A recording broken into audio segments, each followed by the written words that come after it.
तो last class में हमने कहा है फैक्टर ऑफ मॉनेटरी पॉलिसी।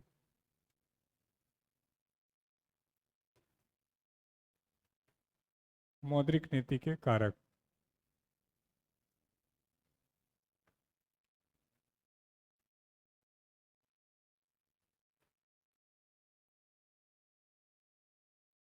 और फैक्टर ऑफ मॉनेटरी पॉलिसी में पहला लिखो।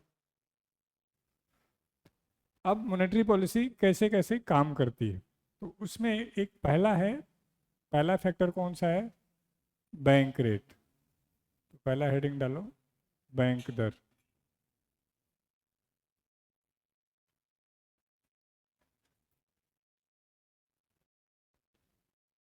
पहला फैक्टर बैंक रेट, बैंक दर।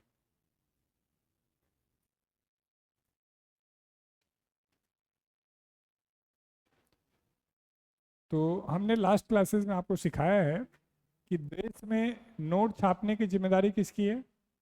आरबीआई की। तो आरबीआई हम तक, आप तक पैसा पहुंचाता कैसे है? क्या मार्केट में खड़े करके लाइन लगा के बांट देता है? नहीं। तो आरबीआई क्या करता है? बैंक को पैसा देता है। आरबीआई ने मनी दी किसको? बैंक को। और बैंक ने किसको दिया? पब्लिक को। तो ध्यान से देखो, आरबीआई ने बैंक को पैसा दिया है, तो पब्लिक से बैंक को चार्ज लेता है नहीं लेता है? आरबीआई बैंक हमें कोई पैसा देगा तो हम उसके बदले में कुछ देंगे नहीं देंगे? देंगे। जो देते हैं उसका नाम क्या होता है? इंटरेस्ट। और जिस रेट पे देते हैं उसको इंटरेस्ट रेट कहते हैं। ओ राजकुमार, लिखो मत, समझ लो। अब आरबीआई ने, ध्यान से देखो, तो बैंक को एक बिजनेस दे दिया, हम आपको पैसा देंगे, आप आगे देना और कमाना। तो इस बिजनेस में कुछ हम भी तो आपसे लेंगे। तो जिस रेट पर आरबीआई बैंक को पैसा उपलब्ध कराता है उस रेट को क्या कहते हैं? Bank rate. समझ पा रहे हैं? तो आरबीआई जब बैंक रेट को बढ़ाएगी, मतलब आगे आरबीआई बैंक को लोन महंगा देगी, तो बैंक अपना इंटरेस्ट रेट क्या करेगा? बढ़ा देगा। चलो, तो आप क्या सीख रहे हैं कि बैंक रेट के बढ़ाने से इंटरेस्ट रेट क्या हो जाता है? बढ़ जाता है। आप क्या सोच रहे हैं? बैंक रेट के कम करने से इंटरेस्ट रेट क्या हो जाता है? कम हो जाता है। नहीं। तो यदि बैंक अपना इंटरेस्ट रेट बढ़ाएगा तो लोग बैंक से लोन ज़्यादा लेंगे कम लेंगे? कम लेंगे। तो बाजार में पैसा क्या हो जाएगा? कम हो जाएगा।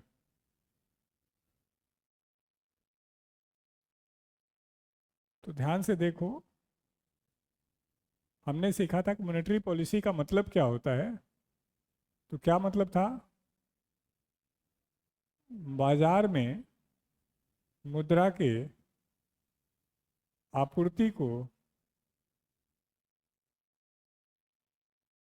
प्रभावित करना। याद आ रहा है? लास्ट क्लास में सिखाया था हमने, लास्ट क्लास में एक हेडिंग डाला था कि आरबीआई का कार्य। तो आरबीआई के कार्य में पहला काम क्या था? मनी इशू करना। और दूसरा काम क्या था? मॉनेटरी पॉलिसी जारी करना। तो फिर मैंने बताया था कि मॉनेटरी पॉलिसी का मतलब क्या होगा। तो क्या मतलब बताया था? How to flow of money in market, बाजार में कितना पैसा भेजा जाए कि दिक्कत ना हो। तो भेजने का तरीका क्या है? तो मैंने पहला तरीका बताया कि आरबीआई को मार्केट में पैसा कम करना होगा, तो बैंक रेट को क्या करेगी? बढ़ा देगी। मार्केट में पैसा बढ़ाना होगा तो आरबीआई क्या करेगी? बैंक रेट को कम कर दे। तो ध्यान से देखो, तो बैंक रेट और मनी के फ्लो में कैसा ऑप्शन है? इनवर्स रिलेशन है। तो जब आरबीआई को मार्केट में पैसा कम करना है तो इसको बढ़ा देते हैं, जब बढ़ाना है तो इसको कम कर देते हैं। इस डिसाइड करने वाले पॉलिसी का नाम ही क्या है? Bank rate. और ये किसका पार्ट है? मॉनेटरी पॉलिसी का। तो पहला पॉइंट समझ पाए। तो मैं आपसे बोल सकता हूँ बैंक रेट क्या है? तो एक प्रकार का इंटरेस्ट रेट है जो कौन देता है? बैंक। किसको? आरबीआई को। तो पहला डेफिनेशन लिखो, bank rate is a interest rate. Bank दर एक ब्याज दर है।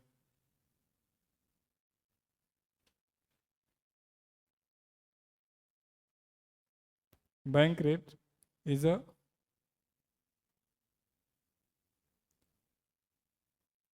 Interest rate. बैंक दर एक ब्याज दर है विच इज पेड बाई, जो कि पेड बाई बैंक, जो कि बैंक के द्वारा आरबीआई को दिया जाता है। Paid by bank to the RBI. Paid by bank to the RBI. हाँ बच्चे, बेंच ऊंचा है। अच्छा, कोई बात नहीं, पीछे चले जाओ। हमारा पर्पज आपको परेशान करना बिल्कुल नहीं है। तो यदि ऊंचा है आप लोगों को तो दिक्कत नहीं है। ठीक। तो हमने कहा bank rate is a interest rate. Bank एक ब्याज दर है paid by bank to the RBI. Bank के द्वारा आरबीआई को दिया जाता है। फॉर, या फॉर रहने दो, ये बनाओ, ये बनाओ, ये बनाओ, ये बनाओ।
तो बेसिक क्लास इंग्लिश से कुछ फायदा होता हो रहा है? कुछ समझ में आया? तो इंग्लिश आसान है मुश्किल है? अब आसान है, ठीक। धनवाल सर को बेसिक मैथ भी करा दो। नहीं, वो सही करा देंगे। वो सीजीएल सेलेक्टेड है 2-3 बार, तो तरीके से करा देंगे।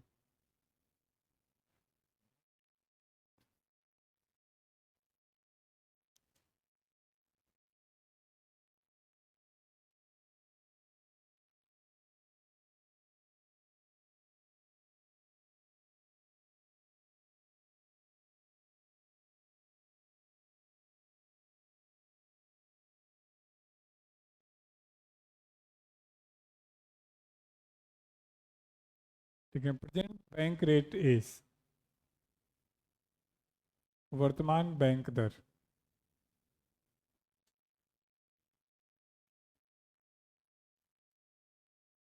5.75%। वर्तमान बैंक दर 5.75%। तो खुद सोच के बताओ, कोई भी बैंक इससे कम पे लोन देता होगा? इसीलिए देखोगे लोन हमेशा 8%, 10%, 11% पे रहेगा। क्यों? बैंक को कमाना भी है, एम्प्लॉय को सैलरी भी देनी है, रेंट भी देना है, मार्केटिंग भी करना है। तो पहला पॉइंट मैंने कहा था कि आरबीआई का मॉनेटरी पॉलिसी का पहला फैक्टर कौन सा है? Bank rate. सिंपली मैं आपसे एग्जाम में क्या पूछूंगा कि बाजार में मनी के फ्लो को कम करना है तो आरबीआई बैंक रेट को क्या करे? बढ़ा दे। आरबीआई ने बैंक रेट को बढ़ा दिया है तो मार्केट में मनी का फ्लो क्या होगा? कम हो जाएगा। उल्टा ही पूछ सकता हूँ। फिर पूछ सकता हूँ बैंक रेट और मनी के फ्लो में क्या रिलेशन है? फिर पूछ सकता हूँ प्रेजेंट बैंक रेट कितना है? ये चेंज होता रहता है। अभी ये यहाँ तक कोई दिक्कत नहीं। बना दिए ये। ठीक। दूसरा लिखिए। हाँ। हाँ बच्चे, हमने तो अभी 5.75 बताया। रुक जा। हाँ, जब आप पढ़े होंगे तो 6.75 रहा होगा, क्या दिक्कत है? कोरोना के बाद लगातार कम हुआ है, आने वाले समय में और कम होगा। तो पैसा ही नहीं लोगों के पास, दिक्कत इतनी बढ़ी हुई है।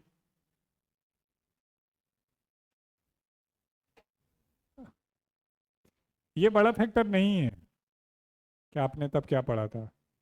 आज क्या है, ये फैक्टर है। अगला है रेपो रेट।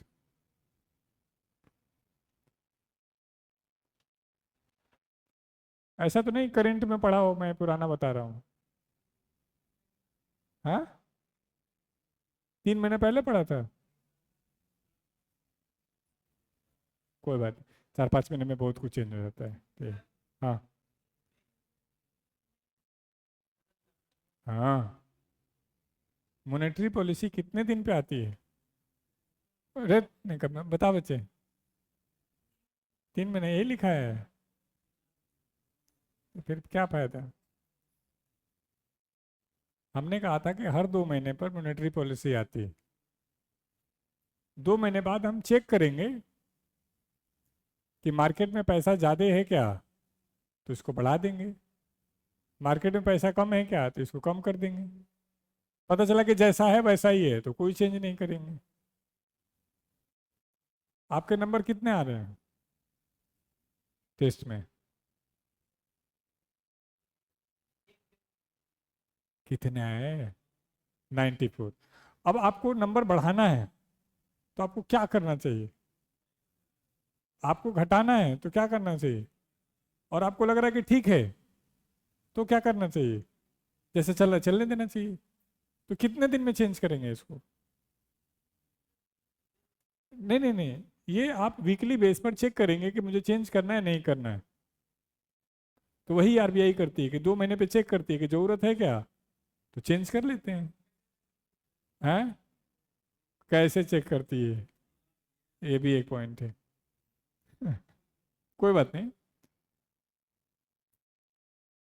अब टेक्निकल टर्म यूज करेंगे तो आप नहीं समझेंगे। एक वर्ड होता है इन्फ्लेशन, अभी हम नहीं जानते हैं तो उसको हटा देते हैं, सामान्य बोलचाल में सोच। कार सस्ती हो रही है महंगी हो रही है? तो चुप नहीं, कम बता बच्चे। हाँ, सस्ती हो रही है तो सभी लोग कार खरीदने लगेंगे, तो कार अचानक क्या हो जाएगी? महंगी हो जाएगी। तो आरबीआई को क्या करना चाहिए? महंगी ना हो, सबके पहुंच में रहे, तो इसके लिए लोग कार का लोन महंगा कर देना चाहिए। उल्टा मान लो कार कोई खरीद ही नहीं रहा है, अभी कुछ समय से चल रहा था, 22 सितंबर से जीएसटी का रेट क्या हो जाएगा? कम हो जाएगा कार पर। तो वो जो 15 दिन का गैप है, तो जिसको कार खरीदनी है वो क्या करेगा? मैं तो 22 सितंबर के बाद ही खरीदूंगा। कंपनियों को समझ में आएगा कि हमारा इस महीने का सेल ही ठप हो जाएगा, तो जितना जीएसटी का अंतर पड़ रहा है उतना उन्होंने अपने कार के रेट को कम कर दिया, ताकि लोग जो खरीदना चाहते हैं वो इसलिए ना रुक जाएं कि 1 महीने बाद 22 तारीख के बाद जब सस्ता हो जाएगा तब खरीदूंगा। तो उनका इंडिकेटर क्या रहा? उनका इंडिकेटर रहा जीएसटी का रेट। उसी तरह आरबीआई महंगाई रेट को चेक करके ये सारा निर्णय ले रही होती। महंगाई का डाटा हर महीने आता है, तो उस डाटा के हिसाब से आरबीआई देखती है कि मार्केट में पैसा ज़्यादा है कम है। तो अभी के लिए सामान्य बोलचाल में आपके घर वाले अभी कितना पैसा भेज रहे हैं आपको? रुक जाओ, हाँ राजकुमार, एग्जाम्पल बोल दो 25,000, ताकि आपके दोस्त दो चार आपके बढ़ जाए। अब मान लो आप तैयारी करते करते एक आध साल एक्स्ट्रा लगा दिए, फिर भी 25 आएगा, तो आपको दिक्कत होगी नहीं होगी? नहीं होगी, क्योंकि उसमें जो महंगाई बढ़ गई और आपके जीवन का स्टैंडर्ड जो है वो 25 वाला हो गया है। अब दो तरीके हैं, या तो आप अपना स्टैंडर्ड डाउन करो, या तो घर वाले आपके भेजने वाले पैसे की मात्रा बढ़ा दें। तो कैसे घर वालों को पता चला कि आपको पैसे की ज़रूरत है? उन्होंने देखा कि बच्चे की जो ज़रूरत है वो पूरी नहीं हो रही, महंगी हो गई, तो इसे आरबीआई चेक करती है देश में कि जो महंगाई का डाटा है उसके हिसाब से लोग अपनी खरीदारी को कर पा रहे नहीं कर पा रहे। नहीं कर पा रहे हैं तो नए नोट छाप देते हैं थोड़ा सा। तो नए नोट छापने के लिए पहुंचाना कैसे होगा? इन्हीं के थ्रू, तो थोड़ा बैंक रेट कम कर देते हैं। तो ये प्रैक्टिकल ऐसे काम चल रहा होता है। ठीक, ऐसे ही कोई क्वेश्चन आए तो पूछ लिया करो, ये परीक्षा में आए ना आए आपके दिमाग में जरूर आना चाहिए, ताकि चीज़ें समझ रहे हैं, लाइफ इजी रहे। आप भी कुछ पूछना चाहते हैं? हाँ।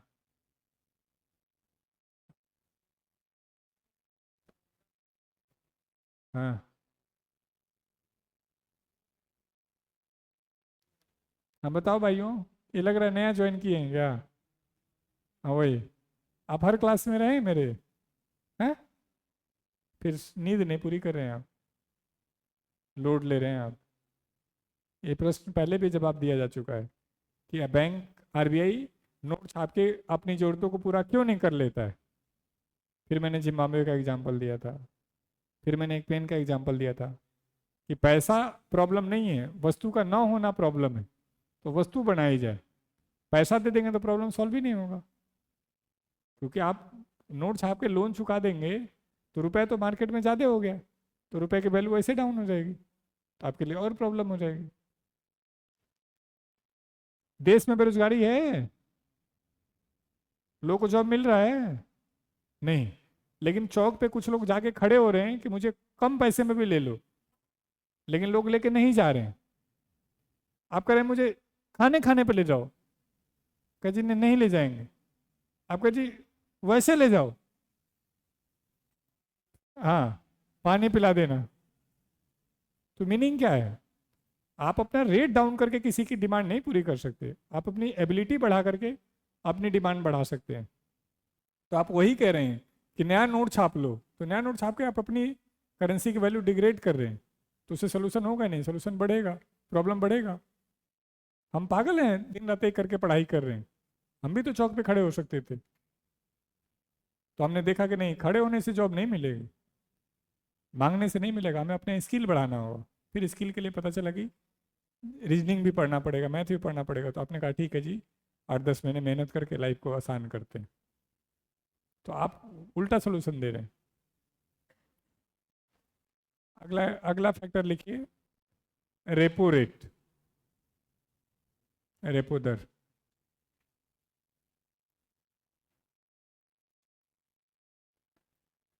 एक बार रुक जाओ, कोई बालक कह रहे हैं कि सर आपने जो डाटा दिया पुराना दिया है, मैं भी चेक कर लेता हूँ,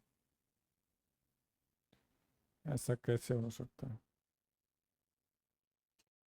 present bank rate of RBI 6 जून 2025 को 5.25 था, 75 था, अभी भी 5.75 ही है। निकम में तुम लोग कहाँ सर्च कर रहे हो, मैं कहाँ सर्च कर रहा हूँ? जून 2025, कोई भाई, कोई बात नहीं भाइयों, अभी के लिए 5.75 है। आपको भी टाइम मिले तो आप भी सर्च करना, मैं जो सर्च कर रहा हूँ सब में यही आ रहा है। तो हो सकता है मेरा गूगल पीछे चल रहा हो, अपग्रेड ना हो। ठीक, अब है रेपो रेट। तो ये तो समझ में आ गया आपको कि बैंक को पैसा कौन देता है, आरबीआई देती है। तो और उन्हीं बैंकों के माध्यम से पैसा हम तक आप तक पहुंचता है। अब प्रश्न है कि आरबीआई बैंक को जो पैसा दे रही है, तो क्या सभी बैंकों को सेम पैसा देती होगी? तो जवाब है नहीं। एक बड़ा बैंक है, इसके पास ब्रांचेज ज़्यादा हैं, इसके कस्टमर ज़्यादा हैं, तो मान लेते हैं इसको 600 करोड़ रुपए दिया गया कि ले लो बैंक रेट पे इतने का बिजनेस कर लो आप। बी थोड़ा छोटा बैंक है, इसको आरबीआई ने 300 करोड़ दिया। सी और भी छोटा बैंक है, इसको 100 करोड़ दिया।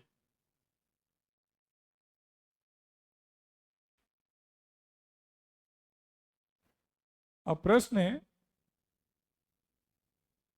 कि ये जो पैसा 600, 300, 200 है, बैंक को लग रहा है कि नहीं मेरे पास और पैसा होता तो मैं और बिजनेस करता। तो बैंक को और पैसा चाहिए तो किससे मांगेगा? आरबीआई से। इन्होंने कहा मुझे 800 करोड़ और दे दो, मेरे वहाँ डिमांड ज़्यादा है। उन्होंने कहा मुझे 1000 करोड़ दे दो, मैं इनसे भी अच्छा बिजनेस कर सकता हूँ। उन्होंने कहा मुझे 2000 करोड़ दे दो। तो प्रश्न है आरबीआई दे देगा? तो जवाब है कि दे भी सकता है। डिपेंड करेगा कि इनकी औकात है नहीं है एक्स्ट्रा मनी लेने के लिए। तो आरबीआई ने बैंक से कहा कि आपको एक्स्ट्रा मनी चाहिए? उन्होंने कहा हाँ हमें कुछ एक्स्ट्रा मनी चाहिए। तो आरबीआई ने कहा दे तो देंगे, इसके बदले में कुछ गारंटी दे दो, कोई प्रॉपर्टी का पेपर दे दो, कुछ भी दे दो जो आपके पास है, तो आपको दे देंगे। तो जितने का वो एक्स्ट्रा मनी चाहिए, मान लो उनके पास 800 चाहिए लेकिन उनके पास देने के लिए 300 करोड़ का ही गारंटी है, तो आरबीआई इनको 300 करोड़ उस गारंटी पे लोन दे देगा। इन्होंने 500 की गारंटी दे दी, इनको 500 दे देगा। इन्होंने मान लो 1000 करोड़ का गारंटी दी, इनको 1000 करोड़ दे देगा। तो इस जो एक्स्ट्रा मनी पे इंटरेस्ट लगेगा उसी रेट का नाम क्या है? Repo rate. समझ पाए? सामान्य जो पैसा मिल लिया था उस पे जो लग रहा था उस पे क्या होगा? Bank rate. एक्स्ट्रा मनी पे जो लगेगा उस पर क्या होगा? Repo rate. कोई दिक्कत? दोनों एक प्रकार का इंटरेस्ट रेट है, वो सामान्य डिमांड पर है या एक्स्ट्रा डिमांड पर है? तो लिख डालो, repo rate is also interest rate. Repo दर भी एक ब्याज दर है। Repo rate is also interest rate. Repo दर भी एक ब्याज दर है।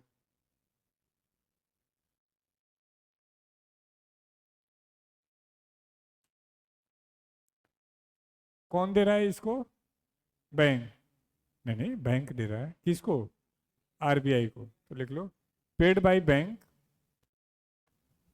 बैंक के द्वारा आरबीआई को दिया जाता है। Paid by bank to the RBI, bank के द्वारा आरबीआई को दिया जाता है। फॉर फॉर हाँ, for extra demand of bank, bank के अतिरिक्त मांग पर। For extra demand of bank, bank के अतिरिक्त मांग पर। Extra demand of bank, bank के अतिरिक्त मांग पर। कोई दिक्कत? अब सोच के देखो, आप किसी से पैसा मांगोगे, जैसे आपके पेरेंट्स ने आपको पैसा दिया है पढ़ने के लिए, तो क्या कोई टाइम बाउंड किया है कितने दिन में हमारा पैसा कमा कर दे देना? नहीं। लेकिन आप किसी रिश्तेदार से मांग के लाए हो, या किसी से मार्केट से कर्जा लेके आए हो, या किसी से उधार लेके आए हो, तो टाइम बाउंडेड होगा कि इतने टाइम में मेरे पैसे वापस कर देना। तो ये डिमांड भी क्या है? टाइम एक्स्ट्रा है, तो हम कुछ टाइम बाउंडेड करते हैं। तो लिखो, this demand is this demand is short term demand. यह मांग लघु अवधि की मांग है।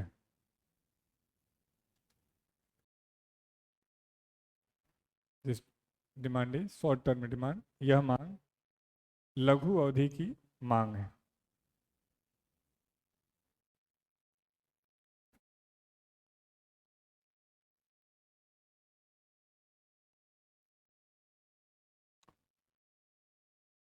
शॉर्ट टर्म का मतलब क्या होगा? तो ब्रैकेट में लिख लो up to 91 days. Up to 91 days, 91 दिनों तक के लिए। यानी आपने जो भी एज अ बैंक आरबीआई से पैसा लिया है वो 91 दिन के अंदर आपको इंटरेस्ट के साथ वापस करना पड़ेगा। देखो, प्रेजेंट रेपो रेट इज, वर्तमान रेपो दर 5.50%। आपने 6.50 लिखा होगा, हाँ तो इसको 5.50। ये पीछे वाले लाइट वेट बुझा के क्यों बैठते हो? ये आंखों से दुश्मनी हो रही है। लाइट जला लो, सारी सुविधा दे रखा है गुरुकुल ने। हैं? एसी बंद कर रखा है? चलाओ, गर्मी लग रहा है तो। कह जी हम लाइट बंद रखेंगे तो एसी बंद रखेंगे, और लाइट जलाएंगे तो एसी भी जलाएंगे। हमारी तरफ से पूरा आपकी सारी सुविधा दी गई है। बस आपको आरबीआई का हेडक्वार्टर जरूर याद करना। मेरा दिल तोड़ दिया इन बच्चों ने। अब फिर वही पॉइंट, रेपो रेट बढ़ जाए तो इंटरेस्ट रेट क्या होगा?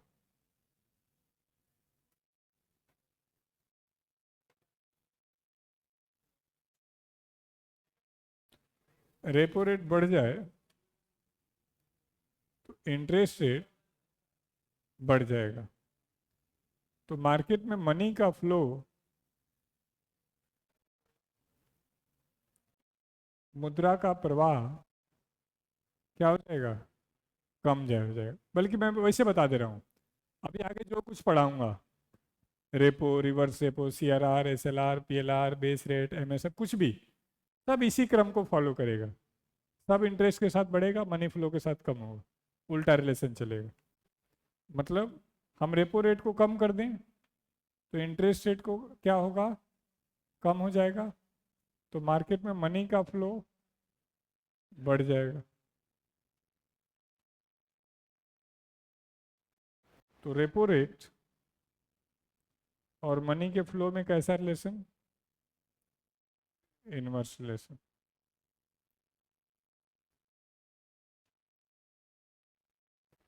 बना दो।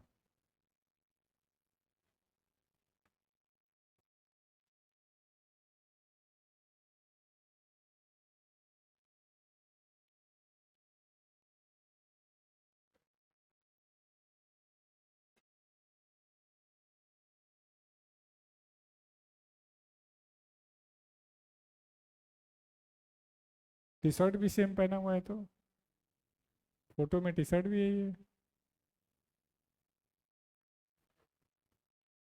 तो हमने क्या सीखा? सामान्य डिमांड पे लगने वाला rate bank rate, extra demand पे लगने वाला rate repo rate. Bank rate बढ़ने पे मनी फ्लो कम, रेपो रेट बढ़ने पे मनी फ्लो कम। बैंक रेट का रेट क्या है? 5.75। रेपो रेट का रेट क्या है? 5.50। Reverse repo rate, reverse repo दर।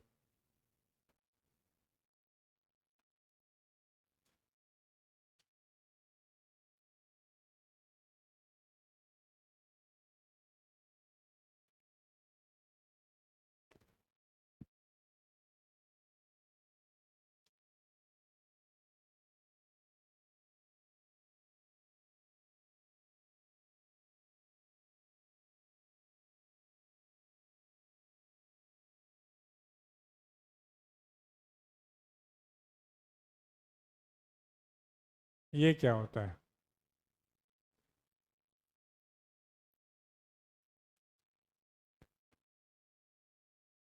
मान लो बैंक के पास ज़्यादा पैसे हो जाए। अब बैंक के पास पैसा है तो बैंक पैसे का क्या कर सकता है? तो बैंक का मुख्य बिजनेस क्या है पता है आपको? लोन देना। लेकिन लोन देना बड़ी बात नहीं है, लोन वापस ले पाना बड़ी बात है। मान लो बैंक से फ़ोन आया कि मैं इस बैंक से बोल रही हूँ, लोन लेंगे? आपने हाँ ले लेंगे। सर आप इंटरेस्टेड हैं? आपने हाँ हाँ इंटरेस्टेड हैं। सर आप क्या करते हैं? तो मैं जीवन सुधार कार्यक्रम करता हूँ। बोला ये क्या है सर? तो बोला जी मैं एसएससी की तैयारी करता हूँ। बोला सॉरी सर गलत नंबर लग गया। तो आपको क्यों नहीं दिया जा रहा है जबकि आपको ज़रूरत है? तो लोन उसको नहीं दिया था जिसको ज़रूरत है, उसको दिया जाता है जो वापस कर पाए। इसलिए बैंक बहुत सारे जांच पड़ताल कर रहा होता। चलो अब बैंक के पास लोन देने का ऑप्शन खत्म हो गया। दूसरा ऑप्शन क्या है? शेयर मार्केट में लगा दें। लेकिन आप जानते हो और ज़्यादा खतरे का काम है। तो अब शेयर मार्केट में भी नहीं दे सकते। तो तीसरा ऑप्शन क्या है? एज ए बैंक अपने पास ही रखे रहें। तो बात बनेगी नहीं। क्यों? क्योंकि पीछे आपको भी इंटरेस्ट देना है आरबीआई को, या जनता ने जो जमा किया उसको भी देना पड़ेगा आपको। तो चौथा ऑप्शन क्या है कि यदि मान लो आपके पास पैसा है और मार्केट में आप नहीं देना चाहते हो, तो आप किसको दे सकते हो? आरबीआई को। तो आरबीआई इस पर क्या करेगा? आपको इंटरेस्ट देगा। और इसी इंटरेस्ट रेट का नाम क्या है? Reverse repo rate. क्योंकि इस बार रिवर्स हो रहा है। इस बार कौन किसको दे रहा है? आरबीआई दे रहा है बैंक को।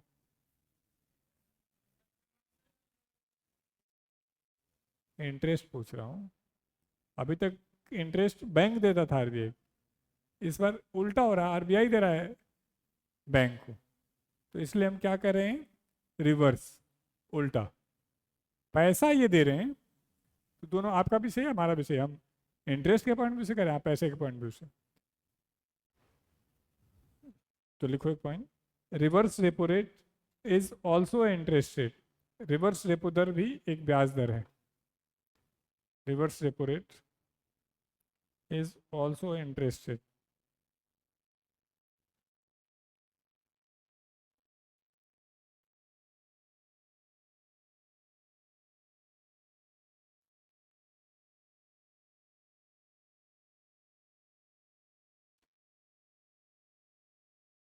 Paid by RBI.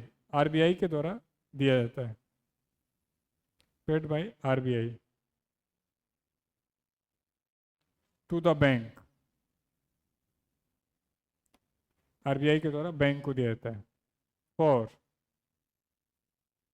For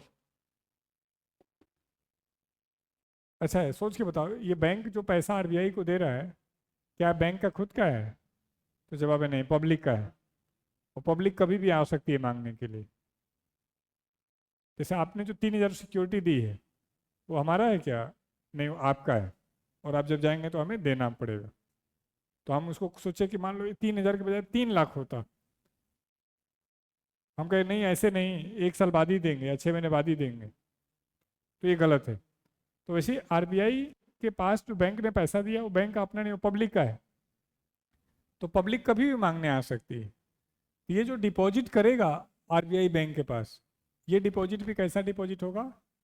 short term का होगा। और शॉर्ट टर्म का मतलब कितना बताया बच्चों आपको? 91 डेज तक। यानी इससे ज़्यादा नहीं रख सकते, कम तो रख सकते हैं। तो लिख लो, for short term deposit of bank to the RBI. Bank का आरबीआई के पास deposit of bank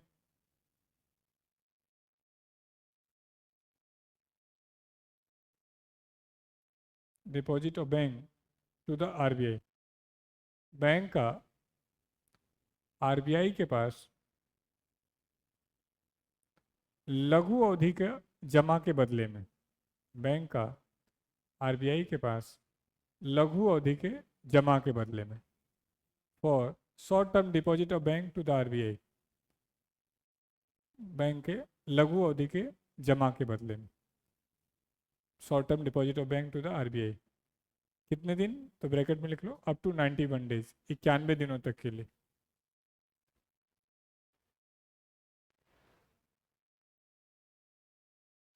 short term deposit of bank to the RBI, लघु अवधि के जमा के बदले।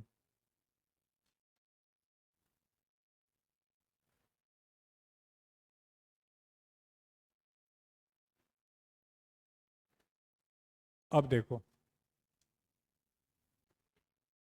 रिवर्स रेपो रेट बढ़ जाए, मान लो, लिखना मत अभी, बैंक के पास 1200 करोड़ रुपए हैं, तो बैंक आरबीआई को उसमें से 400 करोड़ दे देता है, तो अब बैंक के पास कितना बचे हैं?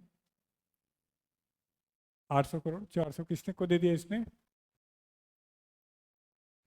आरबीआई को दे दिया, तो मार्केट में लोन देने के लिए कितना बचा होगा? 800। ये तो समझ में आ रहा होगा इतना। अब आरबीआई क्या कह रहा है कि हम repo rate, reverse repo rate को बढ़ा देते हैं, अब हम आपको ज़्यादा इंटरेस्ट देंगे, तो बैंक क्या करेगा? और आरबीआई के पास जमा कर देगा। मान लो इन्होंने आरबीआई के पास 300 और जमा कर दिए, तो अब बैंक के पास मार्केट में पैसा देने के लिए कितना बचा हुआ है? 500 करोड़। अब मान लो आपको देने के लिए मुझे 500 रुपये ही, और मांगने वाले उतने ही हैं, तो मैं क्या करूँगा? इंटरेस्ट रेट बढ़ाऊंगा, कम करूँगा? बढ़ाऊंगा, क्यों? मैं यहाँ से भी कमाना चाहूँगा, यहाँ से भी कमाना चाहूँगा। मान लो इन्होंने और बढ़ा दिया, तो मैंने क्या किया? 300 करोड़ और दे दिया, तो अब मार्केट में देने के लिए मेरे पास कितना बचा है? 200 करोड़। तो मैं इंटरेस्ट रेट क्या करूँगा? और बढ़ाऊंगा। तो हमने कहा रिवर्स रेपो रेट के बढ़ने से, रिवर्स रेपो रेट के बढ़ने से बैंक अपना इंटरेस्ट रेट क्या करता है? बढ़ाता है, क्योंकि मैक्सिमम पैसा तो वहाँ दे देंगे, तो मार्केट में मनी का फ्लो क्या हो जाएगा? कम। ये मत सोचो कि ये बढ़ जाएगा तो बैंक को फायदा होगा तो यहाँ कम में देगा, नहीं। बैंक हर जगह से कमाएगा। जैसे कल आपकी सैलरी बढ़ेगी, तो आप क्या करा, क्या लग रहा है, जो मकान में आपके रेंट पे रहता है उसका रेंट कम कर दोगे? नहीं, आप वहाँ से भी कमाना चाहोगे, वहाँ से भी कमाना चाहोगे, तो मार्केट में मनी का फ्लो क्या हो जाएगा बच्चों? कम हो जाए। उल्टा देख लो, रिवर्स रेपो रेट कम हो जाए तो इंटरेस्ट रेट क्या होगा? कम हो जाएगा, तो मार्केट में मनी का फ्लो ज़्यादा हो जाएगा। तो रिवर्स रेपो रेट और मनी के फ्लो में कैसा रिलेशन? Inverse relation. बनाओ।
तो सोच के बताओ, रेपो रेट ज़्यादा होगा, रिवर्स रेपो रेट ज़्यादा होगा?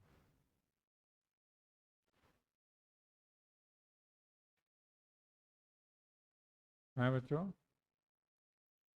रिवर्स रेपो रेट ज़्यादा होगा, तो उन्हीं से लेकर उनको देते रहेंगे, फिर तो अच्छा बिजनेस है। मान लो आप मुझे 5% पे लोन दे रहे हो, और मैं जब आपको दे रहा हूँ तो आप 7% पे दे रहे हो, तो मैं क्या करूँगा? आप ही से लेकर आप ही को देता रहूँगा। थोड़ा तो दिमाग लगाया करो।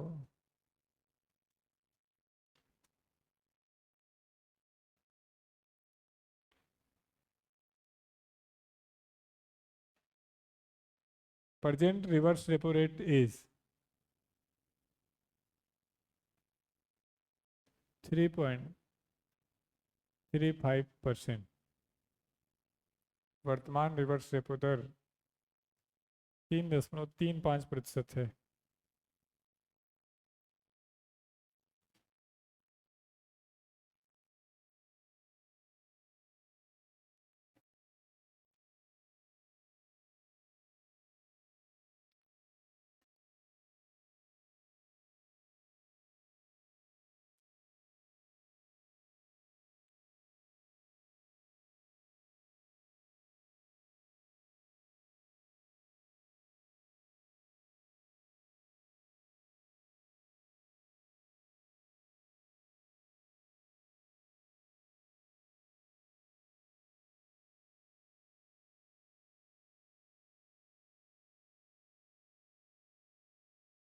लिख दिए। तो हमने कहा जब बैंक के पास जमा करें तो आरबीआई बैंक के पास जमा कर रहा है तो उस पर आरबीआई जो चार्ज दे रहा है उसको क्या कह रहे हैं, रिवर्स रेपो। और जब बैंक आरबीआई से ले रहा है तो क्या कह रहा है, रेपो और बैंक रेट। इन तीनों में कोई दिक्कत आपको नहीं। अब थोड़ा ध्यान से देखो, रिवर्स रेपो रेट भी कितने दिन के लिए होता है, 91। और रेपो कितने दिन के लिए होता है, 91। इसका मतलब है ये बड़ी तेजी से मार्केट में पैसे को बढ़ा या घटा सकता है। तो मार्केट को तेजी से अफेक्ट कौन करता है, रेपो और रिवर्स रेपो। दो दो सिचुएशन है। एक है जो मार्केट में स्थायी दुकानदार है जिसकी खुद की दुकानें हैं, और एक है जो बाहर रेडी वाले लगा रहे हैं। तो बारिश होगा तो ज़्यादा इफेक्ट कौन होगा, किसको पड़ेगा, पटरी वाले को। मेला लगेगा तो ज़्यादा इफेक्ट किस पे पड़ेगा, पटरी वाले पे। तो तेजी से आ जा कौन रहा है, जो बाहर वाले बैठे हुए हैं। सिचुएशन फेवरेबल लग रहा है तो आ जा रहे हैं, सिचुएशन अगेंस्ट लग रहा है भाग जा रहे हैं। इसी तरीके से मार्केट को सबसे ज़्यादा कोई अफेक्ट करता है तो कौन सा है, रेपो और रिवर्स रेपो। तो एक वर्ड आपने सुना होगा, लिक्विडिटी, तरलता। तरलता का सामान्य मतलब है मार्केट में पैसा कितना है। तो इस पैसे को हम क्या कहते हैं, तरलता कहते हैं, लिक्विडिटी कहते हैं। पैसा ज़्यादा है तब, कम है तब। मान लो हम कह रहे हैं लिक्विडिटी कम हो गई तो इसका मतलब क्या होगा, मार्केट में पैसा कम हो गया। मैंने कहा लिक्विडिटी बढ़ गई तो इसका मतलब है पैसा बढ़ गया। तो लिक्विडिटी को बढ़ाने घटाने में सबसे ज़्यादा रोल किसका हो रहा है, रेपो और रिवर्स रेपो। तो इसीलिए इन दोनों के लिए एक वर्ड यूज किया जाता है, लिक्विडिटी एडजस्टमेंट फैसिलिटी। तो एग्जाम में पूछता है कि लिक्विडिटी एडजस्टमेंट फैसिलिटी में कौन कौन आता है। तो कौन कौन आ रहा है, रेपो और रिवर्स रेपो। तो नोट करके लिखो, repo rate and reverse repo rate are collectively known as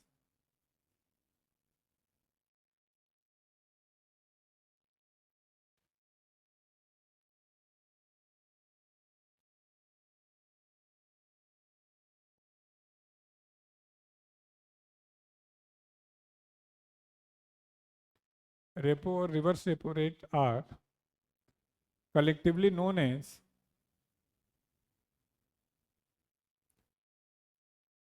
LAF। Repo और रिवर्स रेपो रेट को सामूहिक रूप से LAF कहते हैं। और LAF का फुल फॉर्म लिख लो। यह क्वेश्चन आपके असाइनमेंट में भी दिया हुआ है कि LAF में कौन कौन शामिल होते हैं।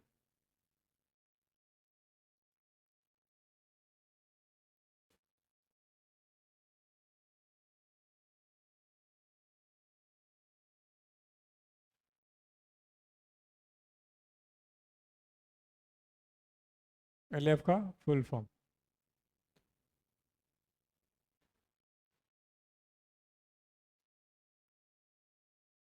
तो हम आपसे एग्जाम में पूछ सकते हैं कि एलएफ का मतलब क्या है। तो हमने कहा एलएफ वो है जो मार्केट में तरलता को निर्धारित करता है, मनी के फ्लो को निर्धारित करता है तेजी से। तो तेजी से निर्धारित करने वाला कौन कौन सा है? रेपो और रिवर्स रेपो। तो क्या बच्चों बैंक रेट समझ पाए? रेपो, रिवर्स रेपो, बोल तो रहे नहीं। ठीक। अब एक लास्ट लिखो,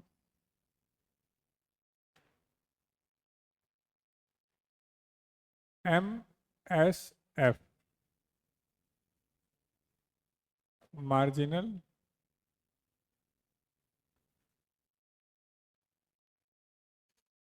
स्टैंडिंग फैसिलिटी।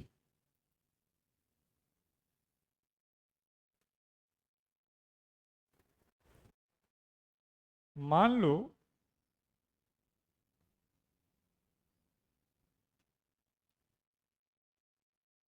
कुछ पैसों को आरबीआई, बैंक को तुरंत जरूरत पड़ जा रहा है आरबीआई से।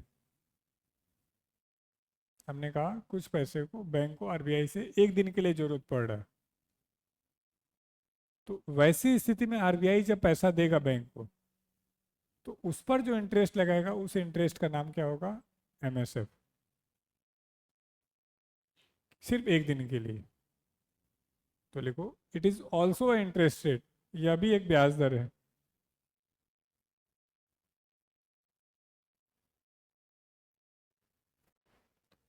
ऑल्सो इंटरेस्ट रेट, यह भी एक ब्याज दर है।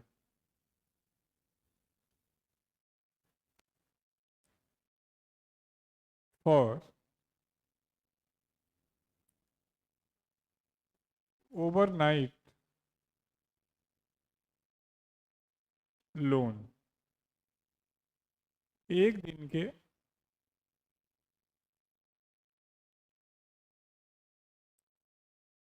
ऋण के बदले में।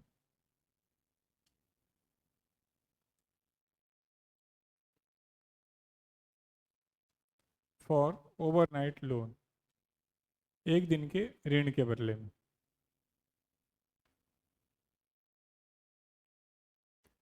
कोई दिक्कत? तो हमने कहा जब एक दिन का ऋण लेंगे तो उस पर लगने वाला रेट क्या कहलाएगा? MSF.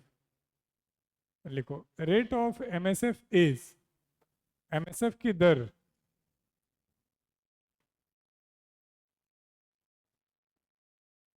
Is generally same as bank rate. MSF की दर सामान्यतः बैंक दर के बराबर होती है। Rate of MSF is generally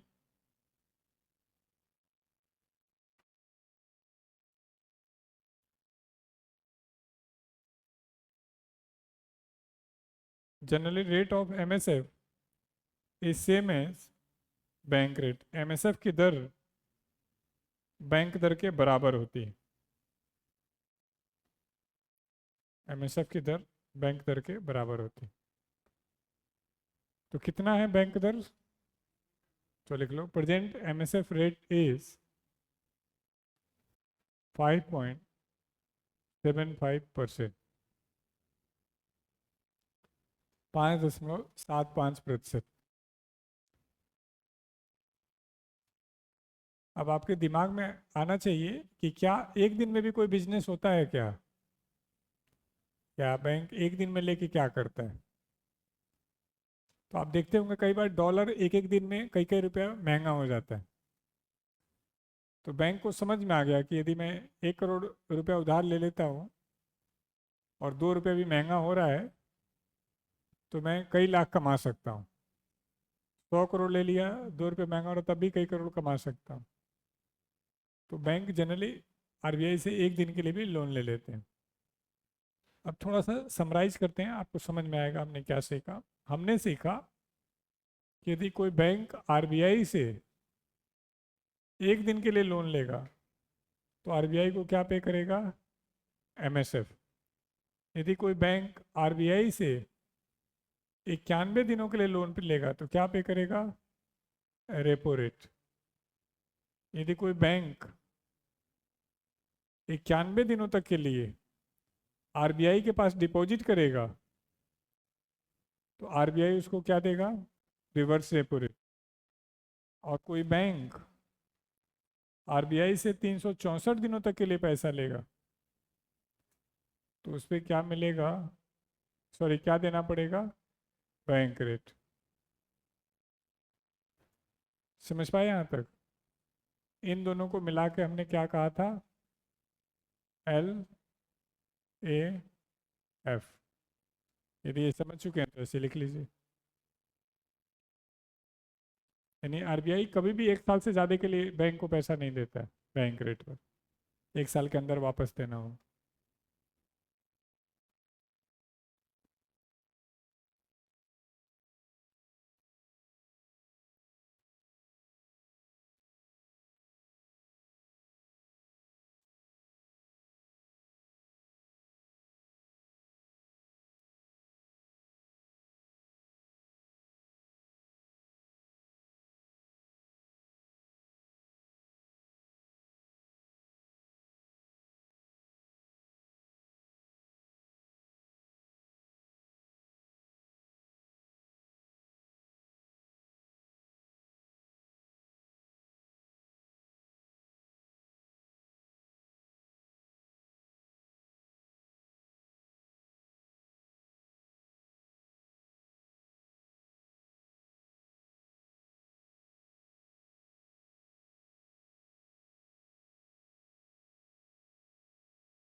ठीक है।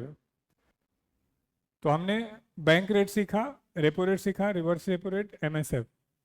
तो फैक्टर कितने हैं अभी तक? 4। किस चीज़ के फैक्टर की बात चल रही है बच्चों? Monetary policy. अब पांचवा हेडिंग डालो, CRR।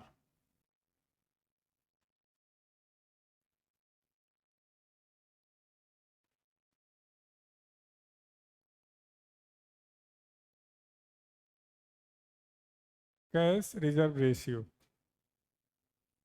नकद आरक्षित अनुपात।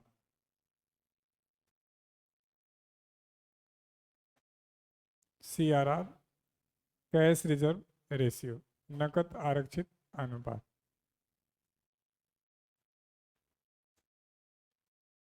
ये क्या होता है?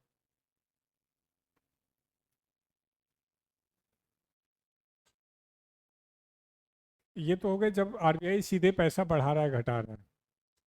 अब आरबीआई कह रहा है कि मान लो आपके पास पूरे दिन में एज अ बैंक आपके पास 100 लाख रुपए जमा हुए, लोगों ने, अलग अलग लोगों ने जमा किए। लेकिन कुछ लोग पैसे निकाल के भी लेके गए, तो आपके पास पूरे दिन में कितना पैसा आया है? 60 लाख रुपए। तो इस 60 लाख रुपए का कुछ परसेंट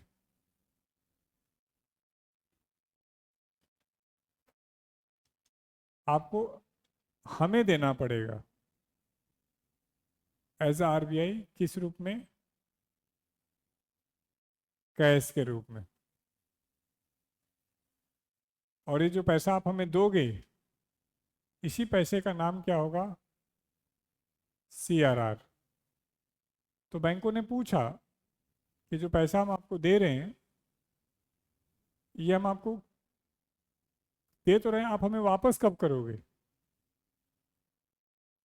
तो आरबीआई ने कहा हम वापस नहीं करेंगे। बोला चलो कोई बात नहीं, वापस नहीं करोगे। ये बताओ इस पे इंटरेस्ट कितना दोगे? बोला कोई इंटरेस्ट नहीं देंगे। तो बोला ले क्यों रहा, ये तो बताओ। कहा लेंगे।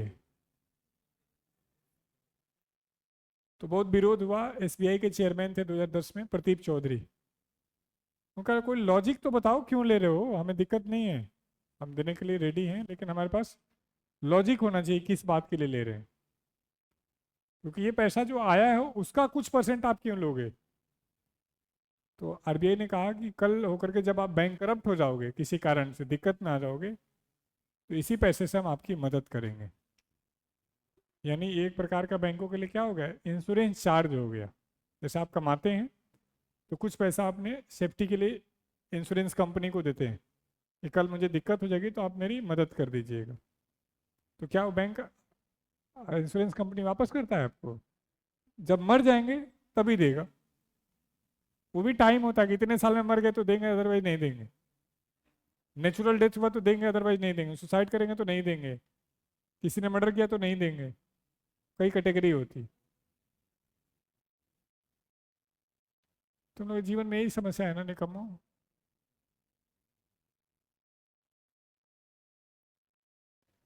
हम झूठ मूठ में देश की समस्या दूर कर रहे हैं, यहाँ पानी की समस्या दूर नहीं हो रही है। हाँ। तो लिखो CRR is a minimum. CRR is a minimum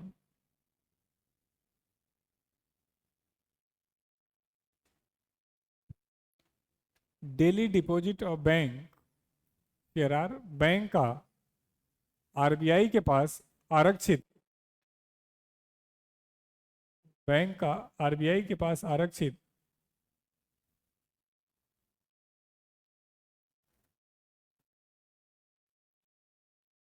न्यूनतम दैनिक जमा है।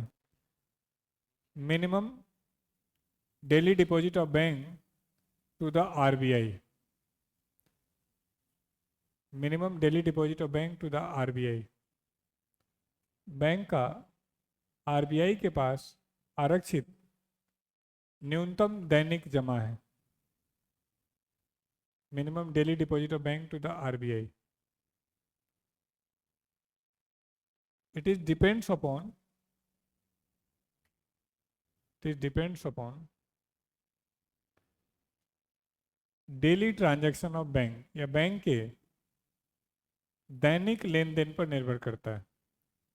Depends upon daily transaction of bank, या बैंक के दैनिक लेन देन पर निर्भर करता है। Minimum daily deposit of bank, it depends upon daily transaction of bank, या बैंक के दैनिक लेन देन पर निर्भर करता है। कितना पैसा आया है उसका एक मिनिमम परसेंट रखना है। किस रूप में? तो लिखो it is deposited in form of cash, यह नगद रूप में रखा जाता है। Deposited in form of cash, यह नगद रूप में रखा जाता है।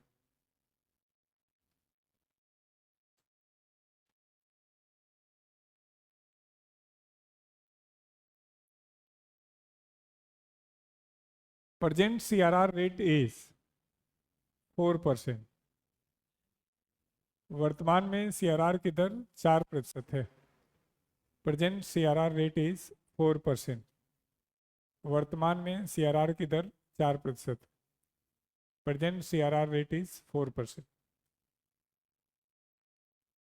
कितना परसेंट बच्चों? 4। अब फिर वही पॉइंट कि मान लेते हैं CRR बढ़ जाए तो इंटरेस्ट रेट क्या हो जाएगा?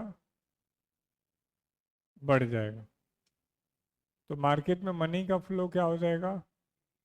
कम हो जाएगा, डिक्रीज हो जाएगा।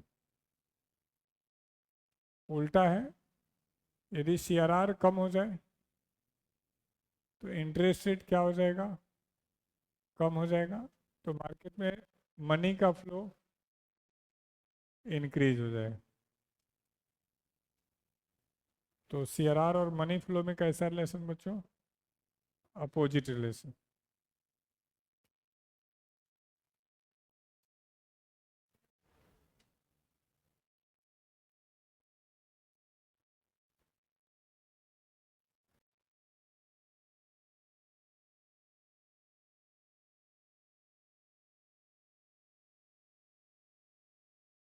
ये डिपेंड किस पे कर रहा है बच्चों? जो डेली पैसा आ रहा है जा रहा है उस पर।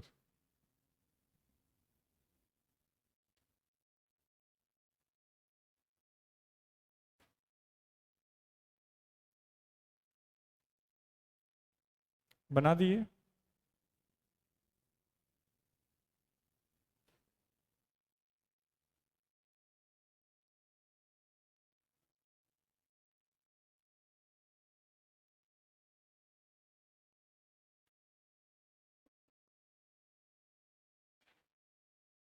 अब देखो हमने एक वर्ड यूज किया, depends upon daily transaction of bank, bank के दैनिक लेन देन पर। इकोनॉमिक्स में इसके लिए एक टिपिकल वर्ड यूज किया जाता है, तो वो भी आपके असाइनमेंट में दिया गया है कि एनडीटीएल का फुल फॉर्म क्या है। तो एनडीटीएल का फुल फॉर्म होता है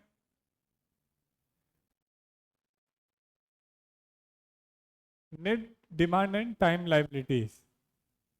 तो लिखो डेली ट्रांजैक्शन मींस, दैनिक लेन देन का अर्थ है,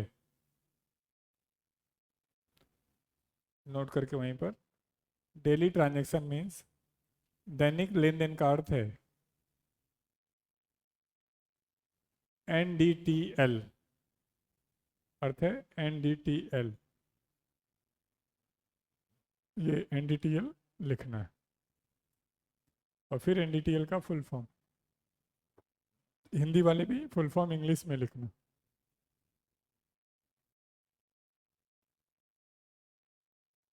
ये मत लिख लेना national dope testing agency, net demand and time liability.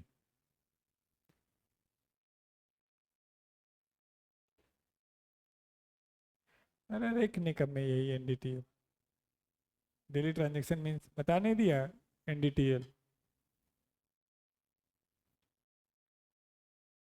अब प्रश्न है कि एनडीटीएल का मतलब क्या है, net demand and time liability का मतलब।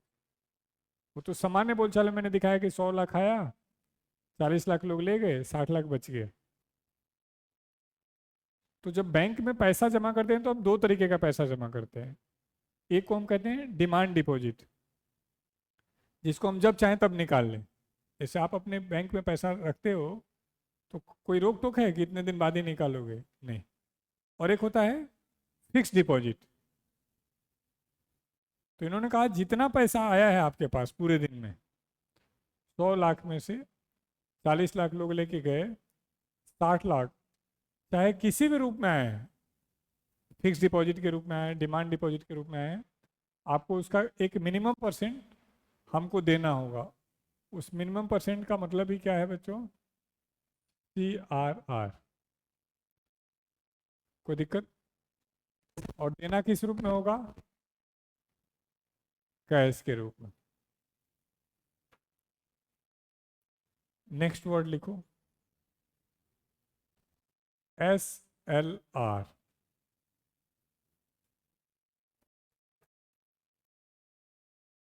STA। ब्रेक हो गया क्या? 11 बजे होता है ना? फिर फिर कौन कह रहा है कि हो गया? Yes sir. लिक्विडिटी रेशियो, सांविधिक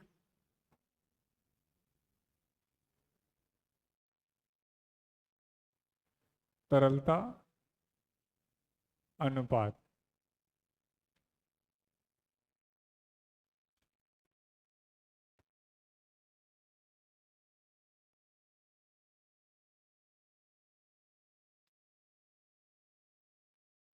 ये क्या होता है वो देखते हैं।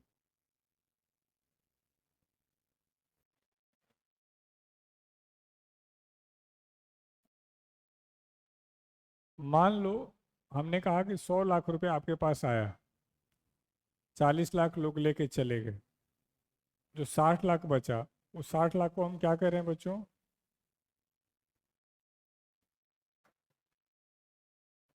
डेली ट्रांजैक्शन, जो भी पैसा आपके पास बचा है उसका एक मिनिमम परसेंट किसको देना था? आरबीआई को।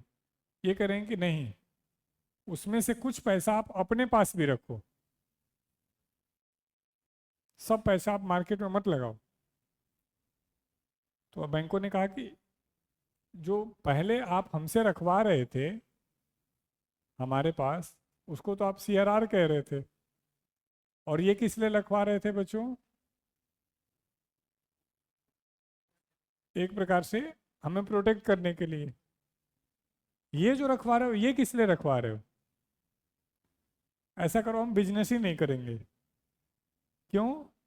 पहले आपने बैंक रेट रखवा लिया, फिर रेपो रखवा लिया, फिर एमएसएफ रखवा लिया, फिर आपने सीआरआर रखवा लिया, और अब आप कह रहे हैं कि एसएलआर रखवा लो। मैं आरबीआई ने कहा कोई बात नहीं, ऐसा करो, लिक्विड के रूप में रख लो। इन्होंने कहा वो तो रखेंगे नहीं रखेंगे तो बात की बात है, ये बताओ रख क्यों रहे हो? अच्छा, लिक्विड का मतलब है सोना रख लो, प्रॉपर्टी का पेपर रख लो, कुछ भी रखो, लेकिन एक मिनिमम परसेंट अपने पास रखो। और बैंकों ने कहा ये तो बताओ रखवा क्यों रहे हो?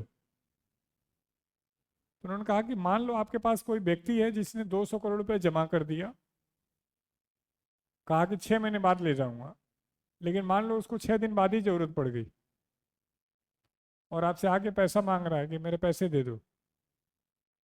आप कह रहे हो यार आप तो बहुत फ्रॉड टाइप के आदमी हो, आप तो कहते 6 महीने बाद लेंगे, 6 दिन बाद आ गए। उन्होंने कहा कोई बात नहीं है, मैं फ्रॉड हूँ, मेरा पैसा दे दो मुझे। उनका नहीं, ऐसे नहीं होता है, आपने जो कहा था उस पर अपनी जबान पर रहिए। उनका कोई बात नहीं, मैंने जबान तोड़ दी, मेरा पैसा मुझे वापस दे दो। उन्होंने कहा कि ठीक है, अभी हम दे नहीं पाएंगे। आपने जी हम अपने आप को जला लेंगे, मार लेंगे, हमारे पैसे तो हम लूट जाएंगे, हमारा बिजनेस डील है। उनका जब रहेगा तब तो देंगे, हमने तो खर्च कर दिया, हमें तो ये लगा कि अब 6 महीने बाद आओगे तो 5 महीने में ला देंगे। तो ध्यान से देखो, पैसा इस व्यक्ति का और नुकसान भी इसी को हो रहा है। तो आरबीआई ने कहा ऐसे नहीं चलेगा, कुछ पैसा अपने पास रखो, कैश नहीं रख सकते हो, लिक्विड रखो, प्रॉपर्टी का पेपर रखो, गोल्ड रखो, ताकि जब वो मांगने आए तो मार्केट से लाके कैसे भी उसको दो। जैसे हमने आपको सुरक्षित रखने के लिए पैसा लिया, वैसे कस्टमर को रखने सुरक्षित रखने के लिए भी हम कह रहे हैं आपको कुछ पैसा अपने पास रखना ही पड़ेगा। समझ पाए? सीआरआर किसके पास रखना है? आरबीआई के पास। एसएलआर किसके पास रखना है? खुद के पास। एस से सेल्फ को जोड़ देना तो कंफ्यूज नहीं होगी। तो लिखो SLR is a minimum self deposit of bank, self deposit of bank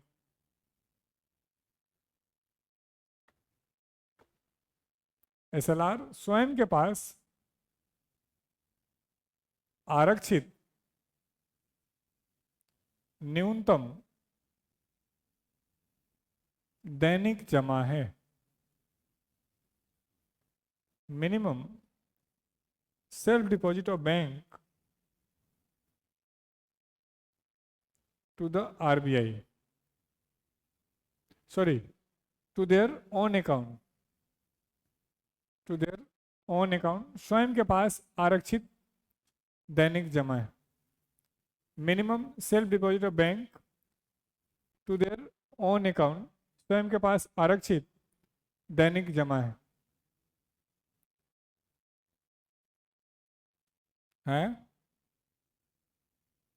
bank का स्वयं के पास आरक्षित न्यूनतम दैनिक जमा है। Minimum self deposit of bank to their own account in form of liquid, यह तरल रूप में रखा जाता है, तरल रूप में रखा जाता है।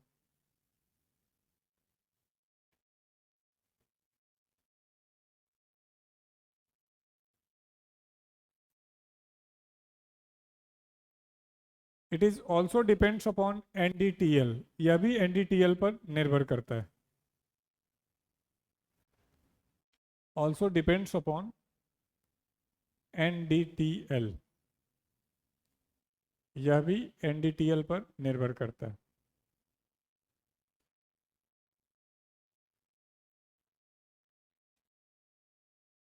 प्रेजेंट एसएलआर रेट इज, वर्तमान एसएलआर दर, प्रेजेंट एसएलआर रेट इज, वर्तमान एसएलआर दर 18%, 18%। यानी जितना पैसा आपके पास आ रहा है उतना 18% हमेशा आपको अपने पास इमरजेंसी के लिए रखना होगा कस्टमर के लिए। तो अभी तक हमने क्या देखा बच्चों? बैंक रेट समझ में आना चाहिए, repo, reverse repo, MSF, CRR, SLR. फिर वही पॉइंट, मान लो एसएलआर बढ़ा दें तो इंटरेस्ट रेट क्या हो जाएगा? बढ़ जाएगा। तो मार्केट में मनी का फ्लो कम हो जाएगा। एसएलआर कम कर दें, इंटरेस्ट रेट क्या हो जाएगा? कम हो जाएगा। तो मार्केट में मनी का फ्लो बढ़ जाएगा। तो एसएलआर और मनी फ्लो में कैसा रिलेशन? Inverse relation.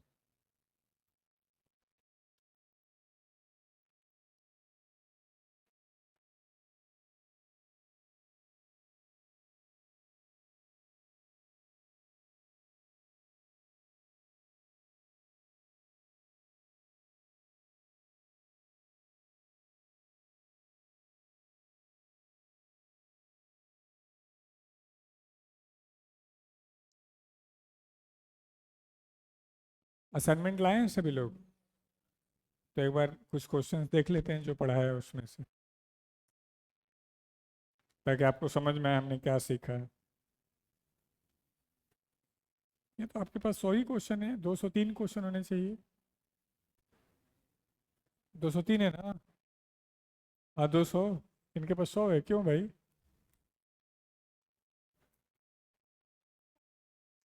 है? डेली ट्रांजैक्शन समझ पाए? अरे छोड़ दो। गुरुकुल में मान लो आज के डेट में 100, 1 लाख रुपए आया और उसमें से 20,000 लोग लेके चले गए, तो कितना बचा गुरुकुल के पास? उसी 80 को एनडीटीएल कह रहे हैं। इसमें क्या समझाना है? अब यहाँ पर क्वेश्चन देखते हैं, जितना बताया उसमें से ढूंढो तो कोई क्वेश्चन हो। 188 नंबर क्वेश्चन देखो, 188, 188।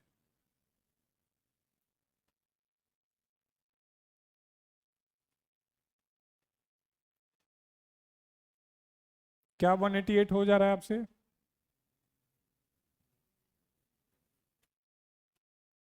एक सौ अट्ठासी नंबर क्वेश्चन देखिए।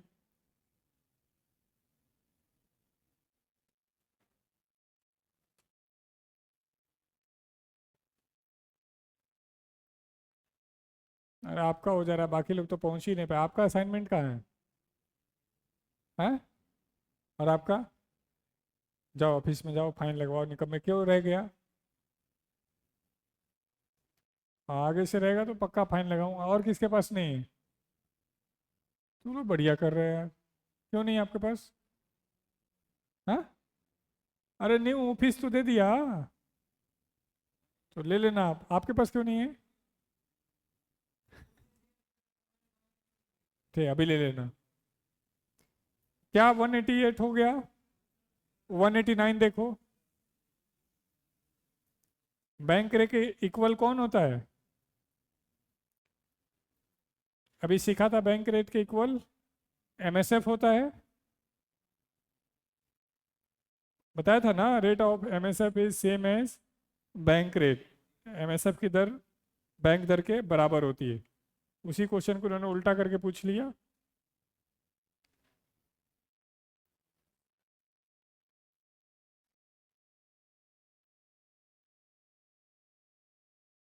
एक सौ इकहत्तर नंबर क्वेश्चन देखो, 171,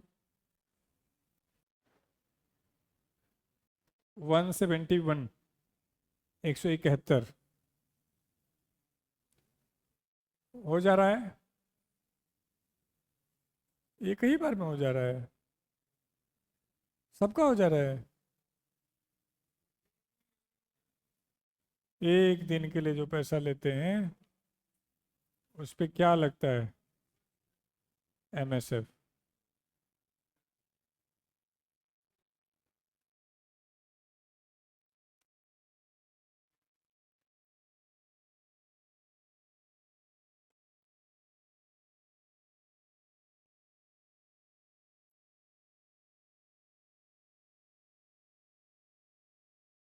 आप भी ढूंढिए कुछ जो पढ़ा है वैसा रिलेटेड क्वेश्चन।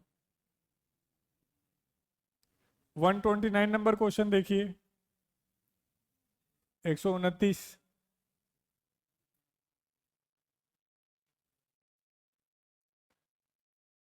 हो जा रहा है 129। 122 देखिए। 122।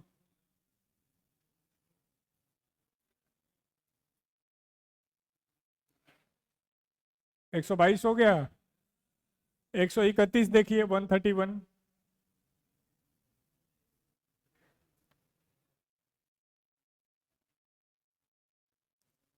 131। सीआरआर किस पे डिपेंड करता है? तो हमने सीख लिया था एनडीटीएल पे। निशान भी लगा लिया करिए जो क्वेश्चन हम आपसे करा दिया कर। कुछ क्वेश्चन आपको भी मिला। कितना नंबर? 11 देखते हैं भाइयों। पहले 11 देख लो यार।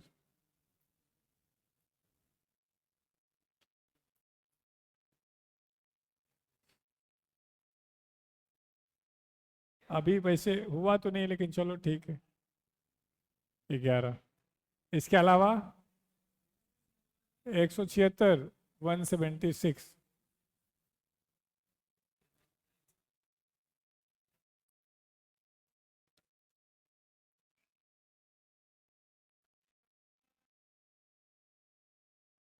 176 आप करके लाओ। इसमें एक चूज करना है। बताओ भाइयों 176 हो पा रहा है आपसे? क्यों नहीं सर, निकम में एलएएफ में दो चीज होता है, रेपो और रिवर्स रेपो। तो कौन सा पैसा देने पे मिलता है ये बताना है, रेपो या रिवर्स रेपो। 176 के अलावा। चलो तो ये पढ़ते समय भले समझ में आया ना आया मुझे नहीं पता, क्वेश्चन के समय हो जा रहा है ना। चलें ठीक है, थैंक यू।